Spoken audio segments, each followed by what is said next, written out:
for this webinar. So there's something about this topic, the LB840 topic, that is really intriguing. And we have some wonderful speakers here today to help us learn some more information. So I'm really excited. All right, so our agenda for today, so that's on your next slide. All right, so we're going to dive in here. We're going to do a quick overview of what this series is all about, and then we'll hear from two speakers today.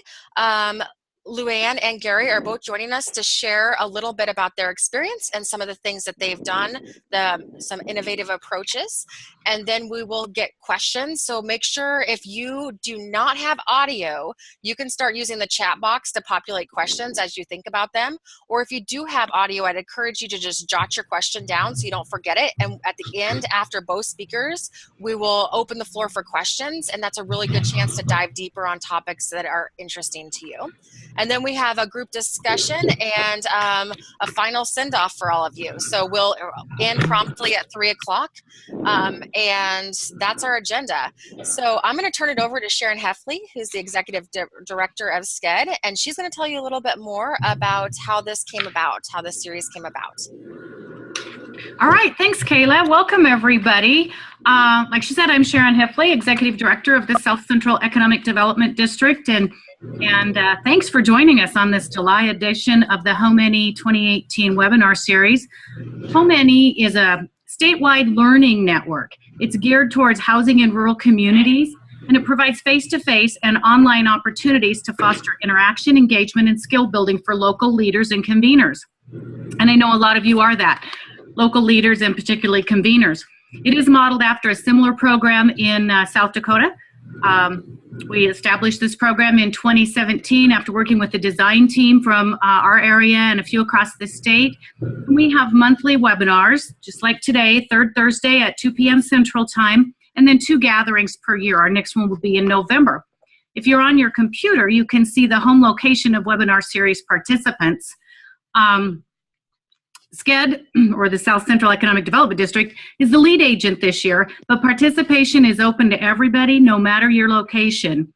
Each HomeNE event is intended to provide experiential learning to empower each of you to immediately apply what you learn. Today we'll be hearing about how 2 communities have utilized the local option municipal sales tax for economic development, commonly known as LB840, and how they've used that for housing. So welcome to today's call. It is my pleasure to introduce our first speaker, Luann Tucker. Luann is originally from Chicago, but she claims Wyoming as home. She attended college at St. Teresa's in Winona, Minnesota, Casper Community College in Casper, Wyoming, and Eastern Missouri University in Union, Missouri. She said her husband's job moved them around a lot. We're glad you landed in Nebraska, Luann. Currently, she's the Director of Atkinson Economic Development, a role that she's held for 10 years. Notably, Atkinson was recently awarded with the Leadership Community Certification from DED. Luann also serves as Secretary-Treasurer of the Atkinson Chamber of Commerce. She's on the Board of Directors for Holt County Economic Development, and she's the Secretary of the Board of Directors for the Central Nebraska Economic Development District. She and her husband ranch north of Atkinson. So, Luann, please tell us the population of Atkinson, and then share about your use of LB840 for housing. Okay, can you hear me okay? Yeah. Okay, so the population of Atkinson is 1,245, and we are really newbies as far as building houses and what we are going to do. Our neighbor Stuart down the road really had this thing down pat, but we used LB840, and we knew that housing was an issue here in town, didn't know what to do, and while we were thinking about how we could do this, you know, our LB840 guidelines say that, well, we can do grants for workforce development. And we knew that we could do development of housing programs to foster population growth. But we just hadn't quite put it in together yet. And then a group of people got together, called themselves the Atkinson Betterment Corporation. They organized themselves through a lawyer, got themselves organized. They showed up on my door and said, we want to be a 501c3, help us with the application. So I did that. That was quite something, but we got them their application and it was approved. So then they came back in and they came in and they said, okay, so we need some money. We want to start building houses in town. We know that, we want to help with the housing shortage, and what can we do? So taking our LBA 40 guidelines and what these guys wanted to do, they received a grant from LBA 40 for $165,000. This was in 2013, thereabouts. And their first house that they built was on Park. I think we have a picture of that. The first house that they built was a learning experience. There it is. It was a learning experience by far. It was 1,255 square feet. It's 3 bedrooms, 1.5 bath, the full unfinished basement, and a 2-car garage. Now, I don't know about any place else, but I know up in north central Nebraska, construction costs run kind of high. So they built the house. It didn't sell for 2 years. Don't know. It wasn't, like I said, it was a learning experience. The floor plan maybe wasn't the best. They didn't know what to do, but it finally sold. We lost money on it, but we weren't out there to make money. We were out there to get houses in the community. So that one sold, so then they rushed right in and they bought another lot and they built another house. And this one is the next house is on Paul Street. This one, they decided to go a little bit bigger and see if they would have better luck with it. So they went with 1,488 square feet. This one is a 4-bedroom. It's 2 up and 2 down, 2 full baths on the first floor. I think there's a half bath also, and a 3/4 bath in the basement. The basement was finished. It also has a 2-car garage. This house actually sold prior to it being finished, so the new homeowners could choose their carpeting, that type of thing. So this one sold really well. This one made up for the loss made on the first house. And they now are ready to start a third one. They bought another lot and they're continuing on. With the grant that they received from LBA 40, they are supposed to be building 1 house a year for 10 years. Well, since the first house didn't work, didn't sell in 2 years, they're a little bit behind. They're a year behind, but we aren't so concerned about that. We are more concerned with the object of them building the home, and they're doing a very good job on that. They're doing well in getting the lots in and choosing their vicinities and choosing their floor plans now. I think they really have it down pat now too, and they're ready to build another house. It's going to be pretty much the same floor plan as this one, since this one went over so well, and they're just excited to get started on project number 3.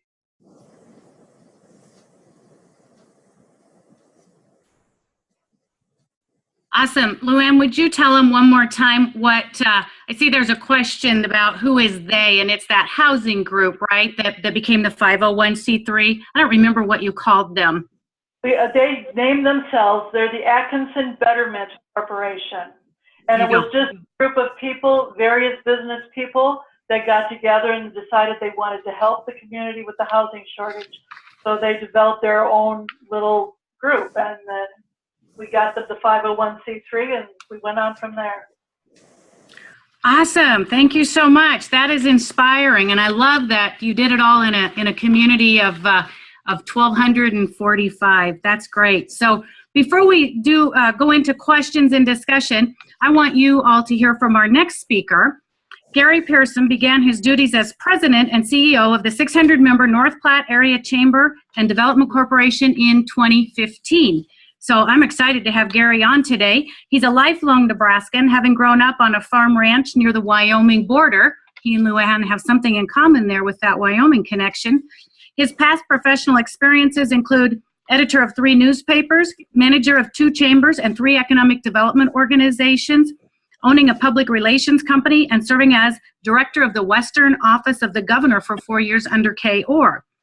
He served 16 years as Sydney City manager, and during that time, Sydney tripled its economy. During his tenure in Sydney as economic development director and city manager, Cheyenne County grew by $1 billion in valuation.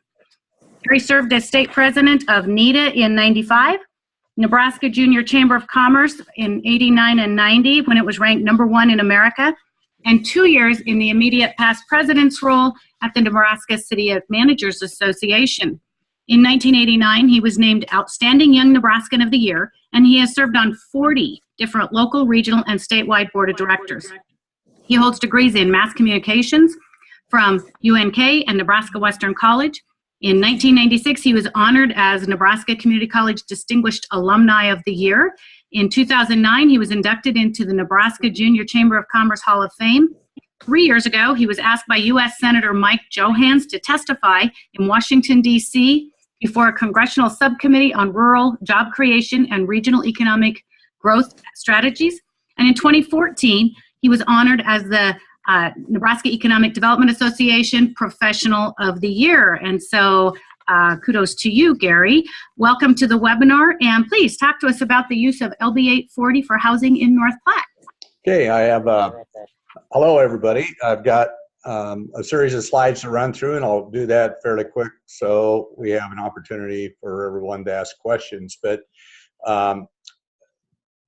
the slide presentation is kind of intermingled between two different programs we've had, similar in nature, but they came up with the program called Shot in the Arm, and the whole idea was to build some speculative homes in North Platte, which hadn't been happening for several years. And that occurred back in 2015 to introduce the program. There are, with that program, it was started construction in 16, and all of them were finished in 17, built 48 new homes. 100% of those were single-family homes were sold, and then there were several duplex townhomes also, and all but one of those have sold. Created $10.8 million new valuation, generated a lot of additional sales tax, generates $240,000 in current property taxes annually, brought approximately 125 to 150 new residents. The original investment on that program was $172,000 each from the city's LB 840 program and then our Chamber Development Corporation. We have a consolidated local Chamber of Commerce and Economic Development Corporation. Next. What they did in leading up to this and launching it before the community is that there had been a number of housing studies which showed large deficiency in the price points. The recession in 2008 had damaged the capacity of having local contractors. Our MLS listings were well below the national average, and we significantly were behind our peer communities in housing efforts. And development had continued to climb in recent years. Next. And one thing I like to have tried to do in educating the North Platte residents and business community is what our peer communities have done. When you look at these, the names of these 6 communities there on your left side of the screen, Kearney, Columbus, Norfolk, Hastings, Fremont, North Platte. If you turn the clock back to 1980, they were all very similar in size. In fact, North Platte was the largest of all of those 6 towns. Today, North Platte ranks 5th out of those 6 in population.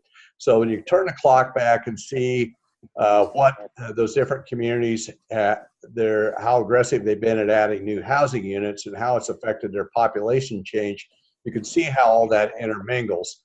And this is prior to the time that the program was launched in 2005. And you can see the wide disparity there with North Platte again lagging behind the other communities. Next. Go ahead. Why wasn't construction happening in North Platte? Commercial work was drawing most of the available contractors because it just was so, there's so much less risk in that, including custom and remodel jobs. Skilled tradesmen simply weren't joining the ranks. I think we all saw vocational trades really de-emphasized in the school system in our high schools and community colleges in the past 25 years. I think that's turning around now again, finally, but certainly we're paying a dear price for it right now. And there was simply no volume builder in North Platte. The ones that were still here, the contractors, they were strictly dealing with the larger custom homes. Go ahead. Age of the housing stock in North Platte. You look at the different decades. I go clear back to 1938-9, started on the bottom. And you can see how many homes were built in each decade and how that really has diminished in recent times. And a lot of that's because of the high cost of construction, and then again, kind of the emphasis of the trades. And 75% of our housing stock is a half century or older. Next. Go ahead. When you look at just this decade in North Platte, you break that down on a year-to-year basis, you can see the average is somewhere in the 20 house range. It's pretty consistent. And the only way that you can elevate it was through a program like this. And you can see those 2 years in red where those shot in the arm housing permits were issued.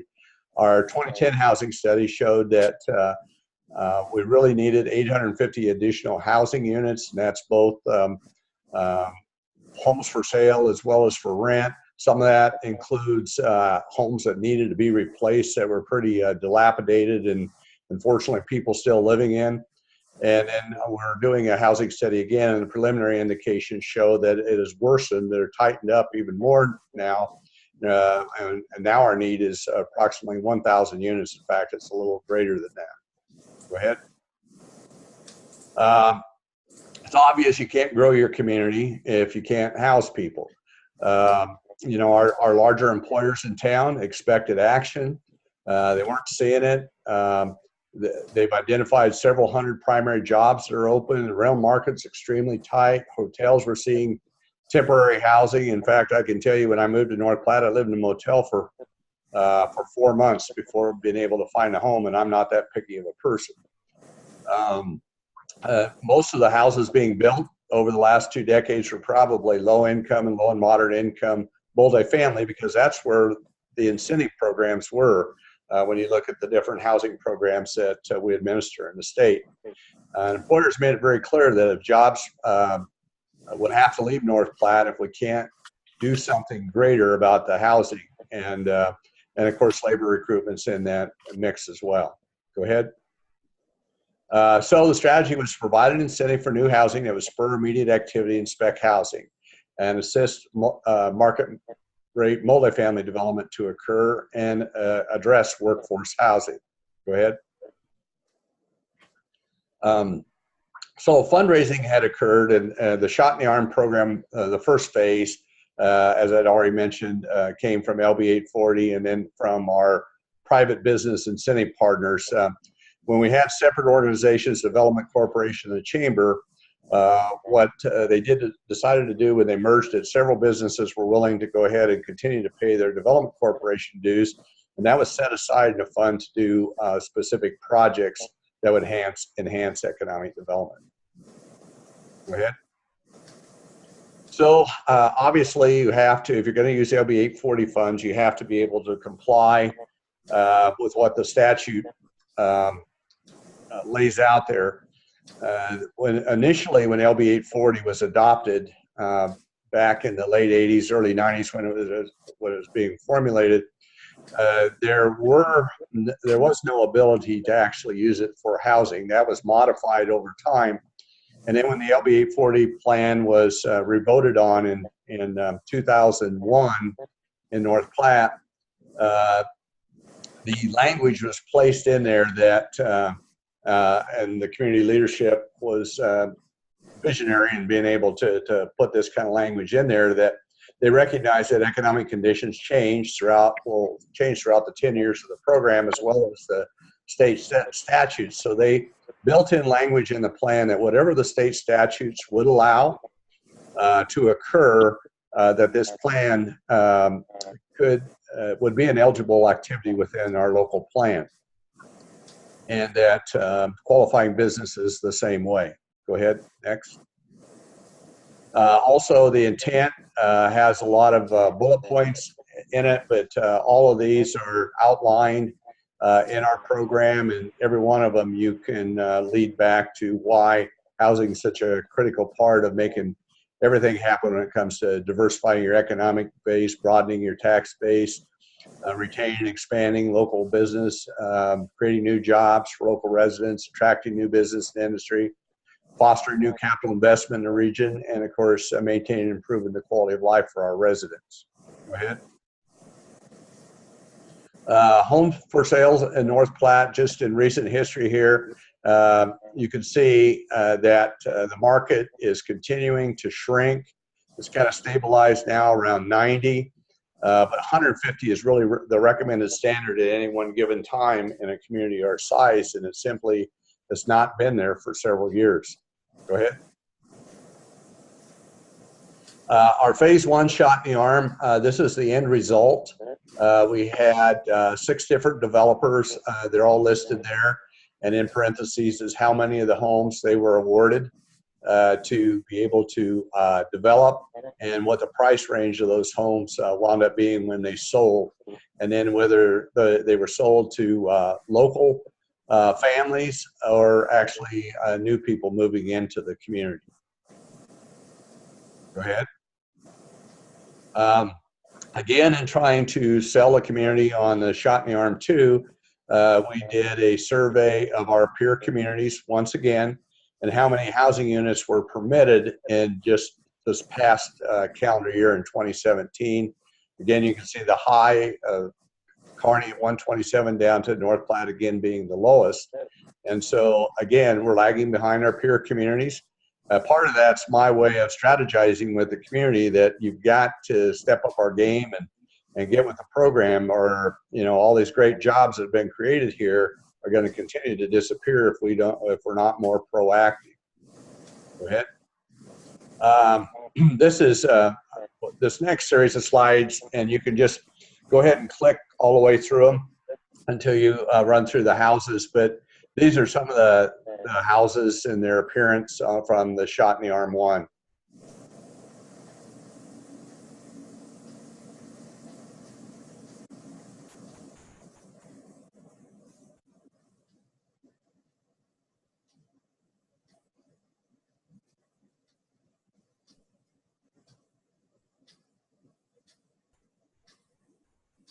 Okay, so we started talking about the Shot in the Arm phase 2.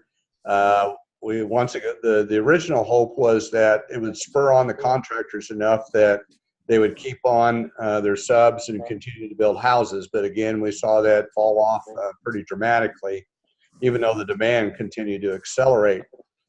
So the leadership at our development corporation, Chamber of Commerce, said, we've got to do this thing again. And it was about the same time the legislature started talking about the excess affordable housing trust funds that they were going to place into a fund and let communities compete for it.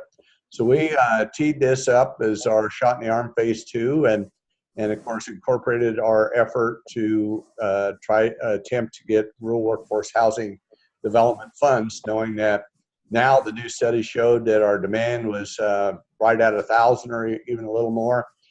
We conducted interviews with all our primary job holders in the community and asked them to be absolutely, totally honest how many jobs were actually open right now. And in a perfect world, if they could hire a certain number of people to fulfill their needs at the current time or meet their expansion capabilities, how many would that be? And just those primary jobs, I'm talking about good companies with good wages, good benefits, and those numbers are around 1,200.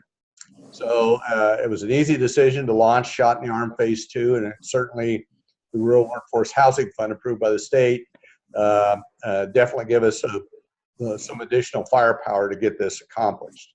Go ahead. In the meantime, we went out and worked hard at raising funds.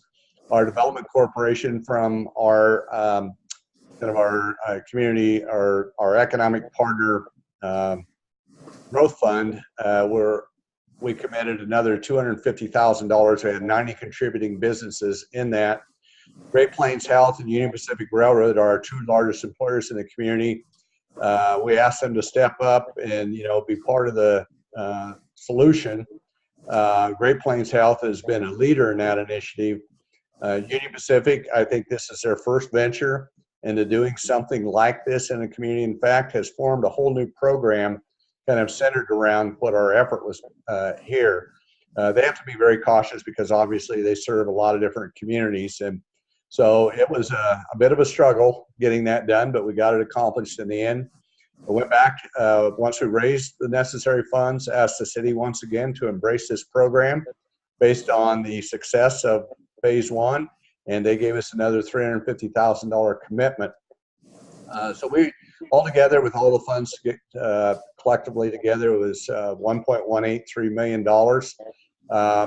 We upped our incentives a little bit, knowing that kind of all the national disasters that have occurred has raised construction costs because of lumber prices going up, because of the demand, just a number of different factors into that. So we upped the ante a little bit on that. And what we anticipate now is to build approximately 105 additional housing units. Those will be single family, townhome, triplexes, multi-unit. We made it pretty wide ranging. The original program mandated that a developer had to build at least 4 in the program. We wanted to engage some of the smaller contractors in town, so we dropped that to a minimum of 2 units. We were following the parameters of the Rural Workforce Housing Fund, and that the units have to be built within a 2-mile radius of North Platte, or a 1-mile radius of it's the zoning jurisdiction of the different villages in Lincoln County. That phase one did not include the villages. Phase two has. We've had 2 of the villages step up, and one has already made a commitment. One of the others has a developer that intends to. The other ones are still struggling to either find available lots or contractors interested. Go ahead. So our qualifying incentives in this program have to be, for single family and townhomes, have to be a minimum of 1,400 square feet with 2-car garage. The incentive is the developer contractor receives $12,000 for a single family house once the drywall is completed and it's paint ready. That helps them get over the hoop of the last stage of that housing development. Same thing occurs with a duplex townhome, and that is per side that they can qualify for the $12,000. Multi-unit is $6,000. As long as it meets city standards, that's the square footage requirement, and a maximum would be 16 units per development. And then for modular homes, which don't quite create the same economic stimulus when you're buying all the materials in the community, was reduced to 6,000. But we know a lot of places, especially in villages, that's probably the easiest way to address housing. There is a penalty clause, so some developer can't just swoop in and demand all the units and get approved for them and then not deliver. And of course, with the tight timeline that was outlined in the Rural Workforce Housing Fund wanting immediate action, we're building this around a 2-year program. And so the penalty clause is $1,000 for every unit that's not delivered under the contract, and a minimum of 1 unit has to be at least be started in 2018 by any of the developers. And amazingly, we've already had more demand and applications than we have available money. We have 15 different developers step up. A lot of developers outside of our community looked at North Platte for the first time, heard a lot of great things about the initial program. Of course, all the state publicity on Rural Workforce Housing Fund certainly helped that situation as well. Go ahead. Our next step is to continue to assist local developers to maintain and attract that skilled workforce by continuing to provide housing opportunities, attract more housing developers to North Platte, work on tomorrow's future workforce through career academies with our high schools in the area and a community college partnerships, and work with our largest employers on job fairs, help change the mindset of guidance counselors and parents with student career paths into the trade skills, and apply legislative pressure to reward community colleges and high schools for vocational training in the skilled trades, if they could be rewarded through state funding processes, because we know those programs are more expensive, but it's something that we would definitely like to see enhanced in the future. Go ahead. We all know that the 2020 census is underway in our communities, and that's a figure that everybody's going to have to live with for another decade.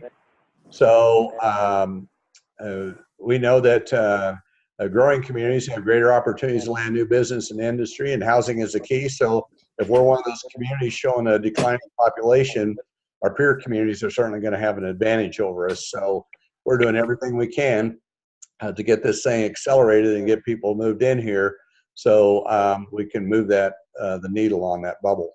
Go ahead. And simply put, I'm just pretty old school, old fashioned.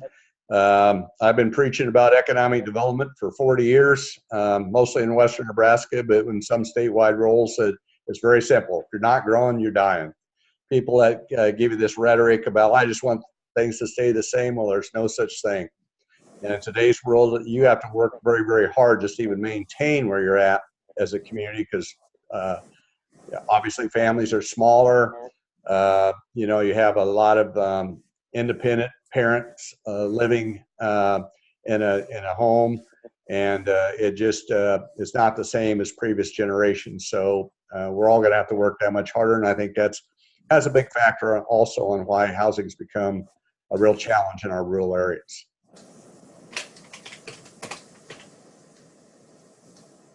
Awesome. Thank you so much, Gary. I am going to open the floor to questions. And while you are thinking or formulating your questions, I know there are a couple questions that have already been dropped into the chat box. So there's kind of two ways you can ask questions. First, you can chat it to us, or second, you can open up your mic and ask the question here in a second. But Gary, I think this first question I'm going to have is for you. Gabriel from Neely is asking, what are some example agreements for the loans to your developers, such as length and interest rates? Could you give a little bit more about that? Well, in our case, what we found out is that loans in our situation simply don't work. You could call this a performance-based loan because they have to perform, obviously, to build the house. They don't get any money until they perform, but it's an outright grant. So there's no clawback provision. We knew that model worked. I know the state was a little bit uncomfortable with it because they wanted to see revolving loan funds. I think the success of our phase one enticed the state to say, you know, it is a successful program. We were not awarded our full amount that we had requested, but they saw the merit in it and continued to believe in our program. And so our program's a little bit different than anybody else's, but we know, again, old school, if it's not broke, don't fix it. And it just is a program that has merit to it, and to try to change it in midstream was just something everybody was kind of uncomfortable with here. Okay, thank you. The contract agreement's pretty simple. You could actually go on our website and see what it is. There's one on there, a sample agreement. That's nparea.com. It's like northplatte.area.com, but just abbreviated nparea.com. All right. Luann, we had some questions for you as well. They were back up in the chat box, so I'm going to read those to you. So Pat is asking about the pricing on the homes. So what did they sell for? The first house, which was the smaller of the two, went for $156,000. The second house with the 4 bedrooms went for $247,000. Okay, great. And then Sarah had kind of a follow-up, and she's asking, she said, you indicated it's a grant. Do they have to repay anything if they ever stop building houses? Whenever they stop, all the money that they have acquired will go back into LB 840. Should they disband at any time, it all goes back into LB 840. Okay. Awesome. Well, the floor is open. Other questions you have for either of our speakers today?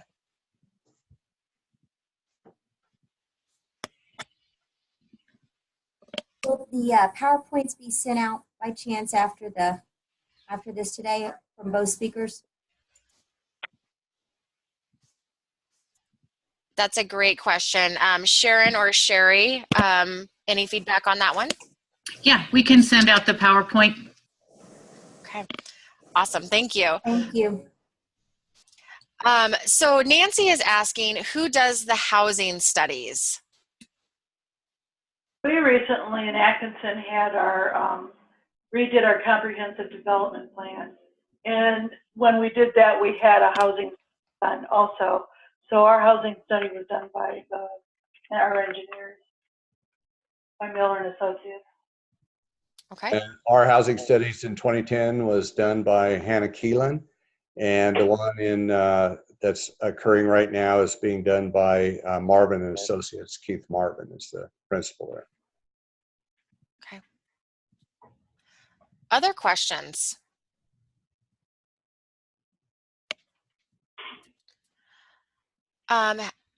Okay, so Sarah's asking, has North Platte seen any job growth as a result of the Shot in the Arm program? Also, you mentioned having 1,200 open or jobs that are open. Is there an online listing? Well, on the Any Jobs website by the Nebraska Department of Labor, it'll show approximately 1,000 jobs open in North Platte. Now, not all employers use that.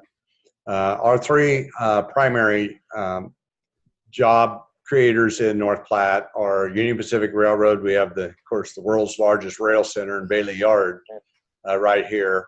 And the railroad's in a hiring mode, and they're actually offering $25,000 a year bonuses just to try to attract skilled labor. I know last Monday, their local superintendent here told me they're just hired 17 the day before, and not one of them were from Nebraska.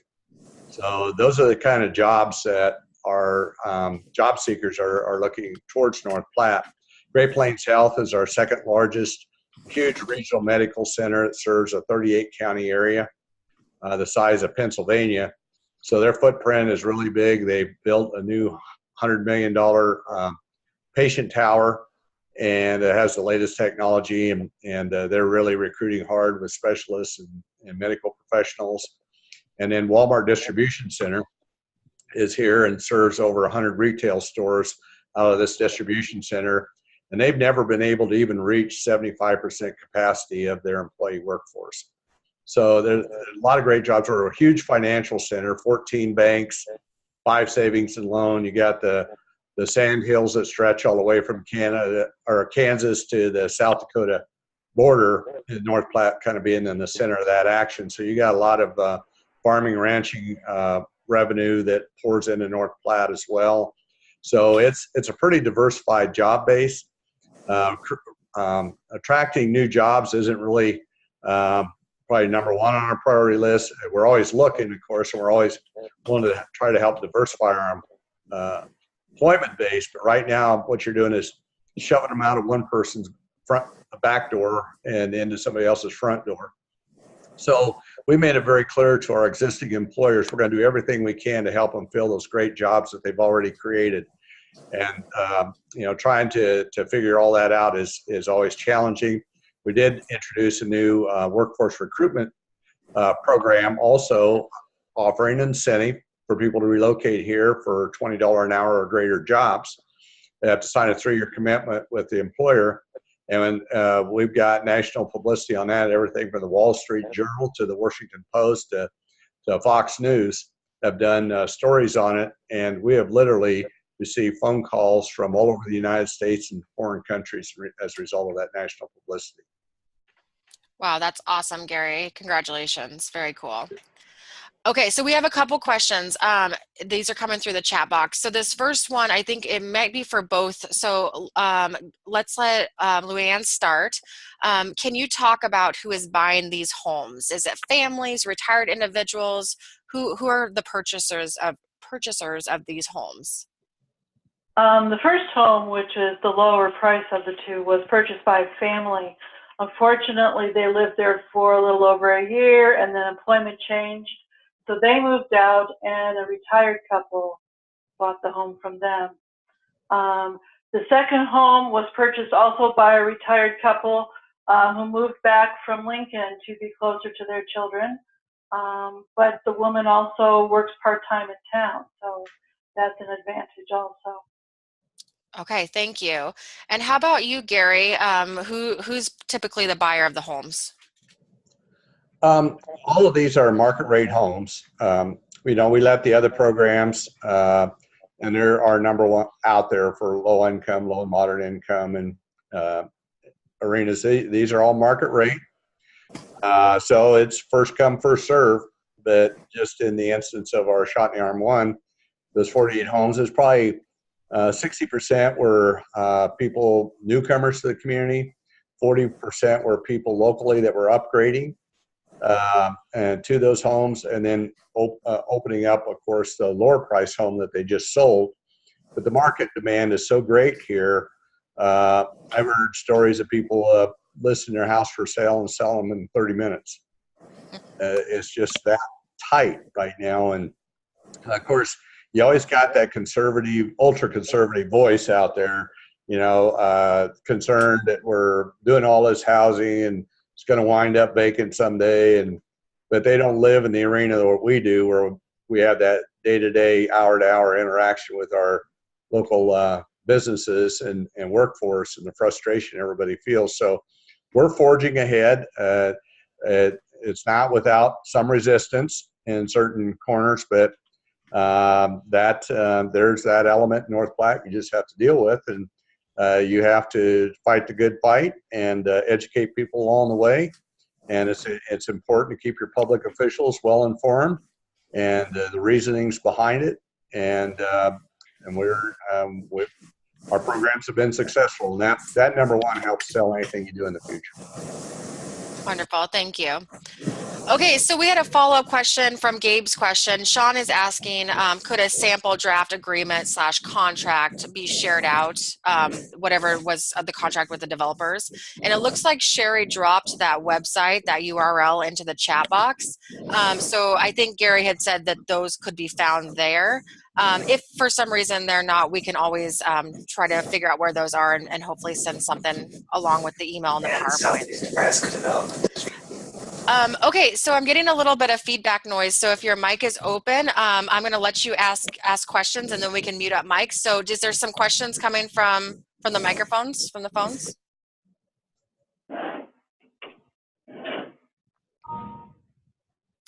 Okay, I'm going to go back over to the chat box. Please just open your microphone anytime you have a question.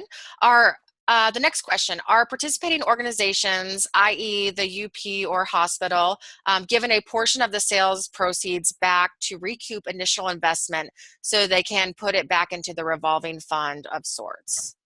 No, there's no revolving fund in our situation. It's all grants based on performance. And until you perform, you don't smell any of the money. So they have to capitalize it on the front end on their part, but it certainly sorts through the developer from the experienced developer, and that's what makes this program work.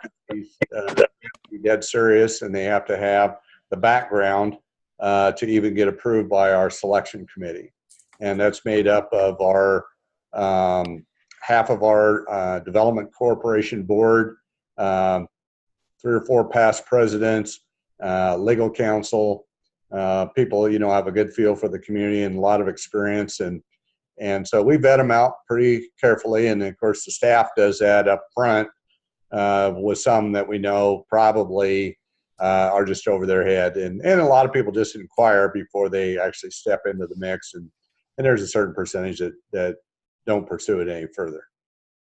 Okay, awesome. Okay, so this is, I'm putting this out to the group. Are there people who can be hired to set up a plan or program to help make sure that these follow LB 840 guidelines? Anybody know what a response to that might be? Well, I think every community, that designs their own plan. So ultimately, that's going to fall on your city attorney, who would likely have had a hand in the way that it was originally written. And so I think you need to work with state officials, but then also, the legal world. I mean, in our situation, North Platte, it was our legal counsel on our board of directors working with the city attorney to make sure they were comfortable that what the program met the merit of what the plan as well as the state statute said. Okay. Any other thoughts there?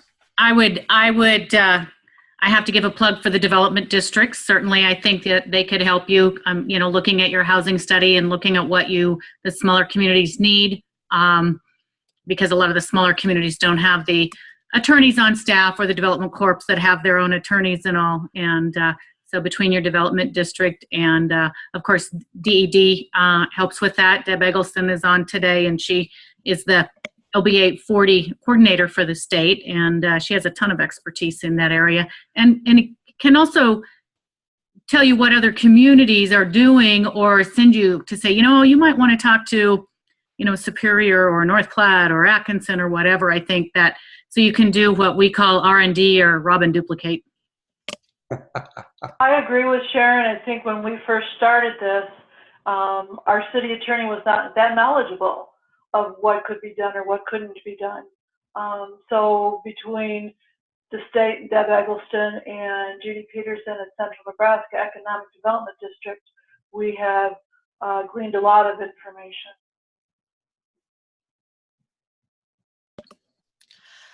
Okay, I have a couple more questions here in the chat box, and it looks like we have a few more minutes.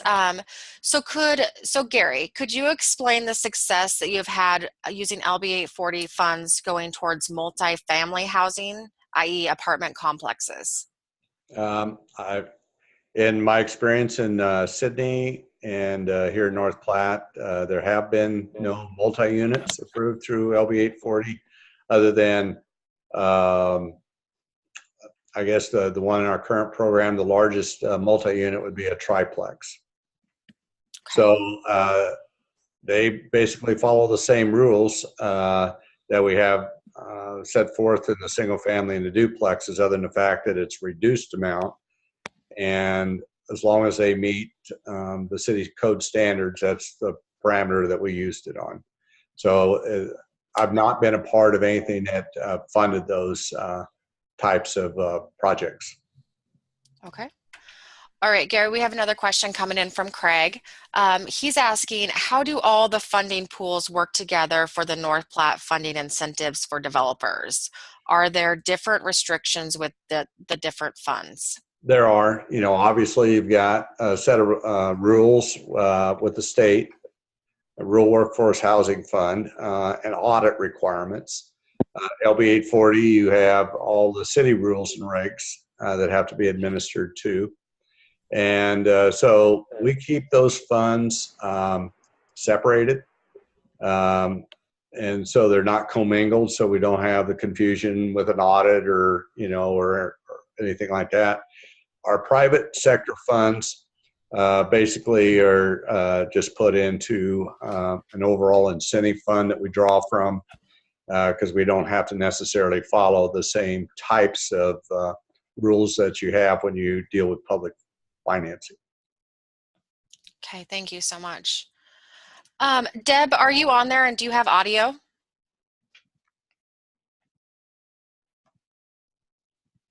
Can you hear me? I can. Hi. Okay. I was curious if you would give us, if possible, just a quick synopsis of how LB 840 has changed, just the different things, just a quick high-level overview. Okay, LB 840, as we talked about, the legislature added that as an allowable activity and eligible business. And so there are a few steps to having that added to your plan. They also added an amendment that allows cities to amend their plans with a 2/3 vote of their council.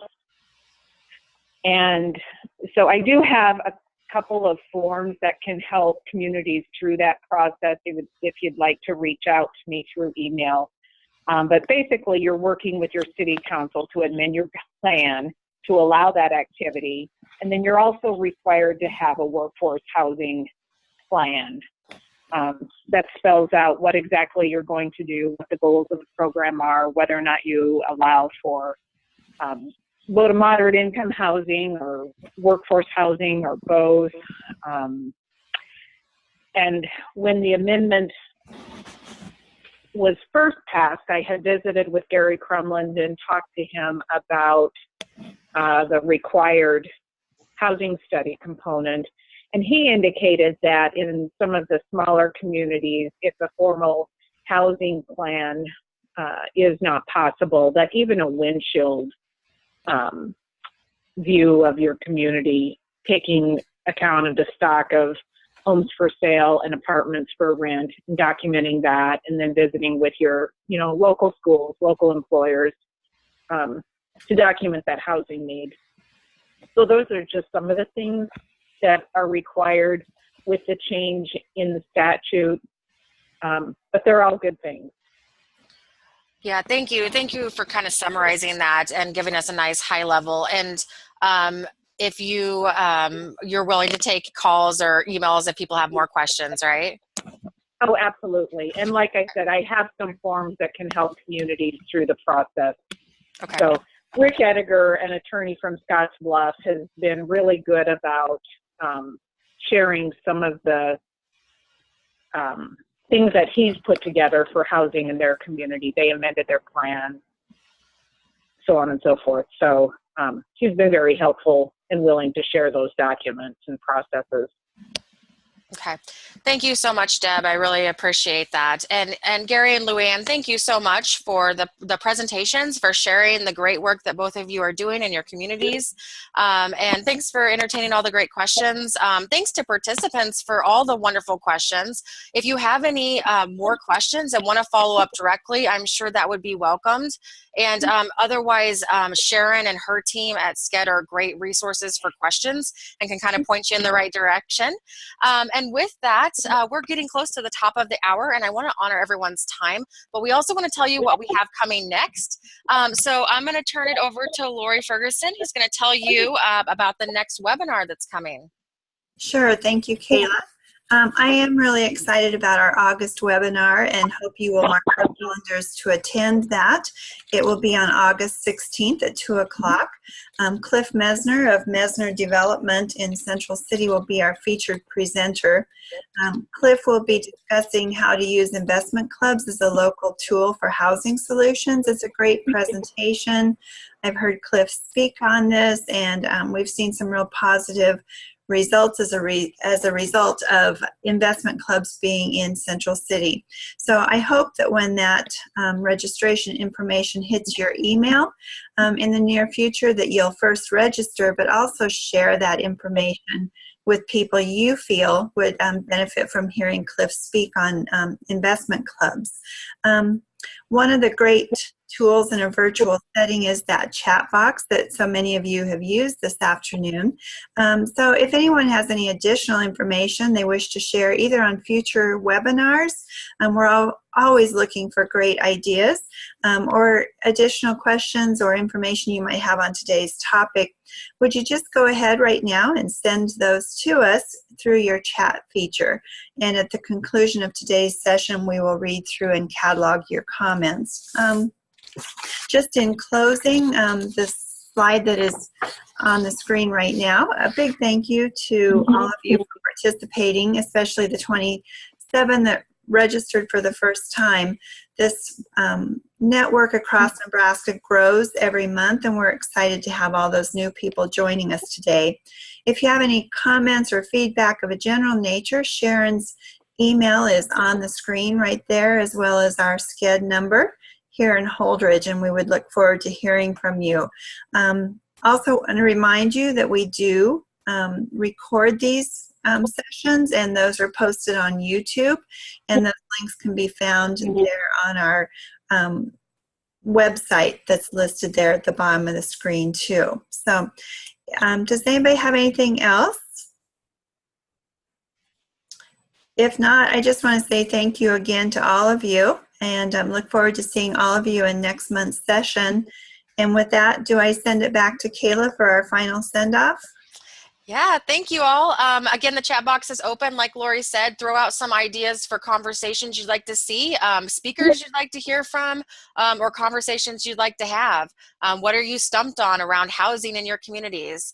And again, thank you so much for letting me be your tour guide today. And thank you to all of you for the great conversation, and especially our speakers for sharing things that are really, really big wins in your communities. So thank you so much. Have a great rest of your day.